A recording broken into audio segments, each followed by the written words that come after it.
மக்களே, நான் தான் உங்கள் சத்யா. இப்போ பார்த்தீங்கன்னா, அதாவது என்னோடய சொந்த மாநிலம் வந்து தமிழ்நாடு. தமிழ்நாட்டில் பொழைக்க வழி தெரியாமல் தான் இங்கே வந்து ஃபாரினில் வந்து ஏதோ ஒரு கம்பெனிக்கு வேலை பார்த்துட்ருக்கோம். அது ஏன்னா பொழைக்க தெரியாமன்னா, வேலையில் ஜாயின் பண்ணுறதுக்கும் டேக்ஸு பே பண்ணுறோம், அந்த வேலை செய்கிறதுக்கு டேக்ஸு, வேலை செஞ்ச காசை ஏடிஎம்லேயோ பேங்க்லேயோ எடுக்கிறது அதுக்கும் டேக்ஸ் பே பண்ணுறேன். எடுத்த காசை நமக்கு தேவையான பொருள் வாங்குறதுக்கும் டேக்ஸ் பே பண்ணுறேன்.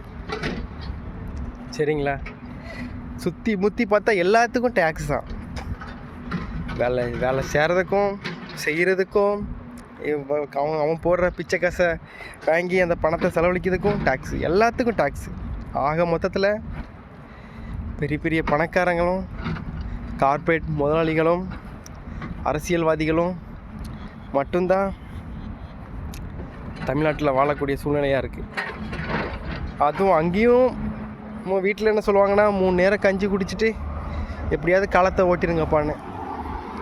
என்ன பண்ணுறது, படித்து தொலைச்சிட்டோம். ஸோ வந்து எத்தனை நாள் தான் கஞ்சி குடிச்சிட்டே காலத்தை ஓட்டுறது. ஸோ உள்ளூரில் அடிமையாக இருக்கக்கூடாதுன்னு சொல்லிட்டு வெளிநாட்டில் ஏதோ ஒரு கம்பெனிக்கு அடிமையாக வேலை பார்த்துட்ருக்கோம். அவங்க சொல்கிறத செஞ்சுட்டு அப்படியே வாழ்க்கை போயிட்டுருக்கு. ஏன் அடிமைன்னு சொல்கிறேன்னா, அவங்க தானே நம்மளை தீர்மானிக்கிறாங்க. சாப்பிட்றதுலேருந்து தூங்குறதுலேருந்து வேலை செய்யலேருந்து எல்லாமே அவங்க தான் தீர்மானிக்கிறாங்க.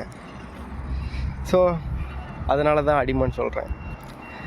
மக்களே, ஐயோ மாப்பிள்ளை ஃபாரினில் இருக்கான், அவன் ஃபாரினில் வேலை பார்க்குறான், எல்லா ஃபாரின்லாம் அவன் நிலமை பார்த்திங்கன்னா நாய் பொழப்பு தான். சரிங்களா? ஸோ வந்து வாழ்க்கை அப்படியே போயிட்டுருக்கு. நாங்களும் அது வாழ்க்கை சரி போகட்டும்னு சொல்லி போயிட்டு இருக்கோம். ஏதோ. நன்றி மக்களே.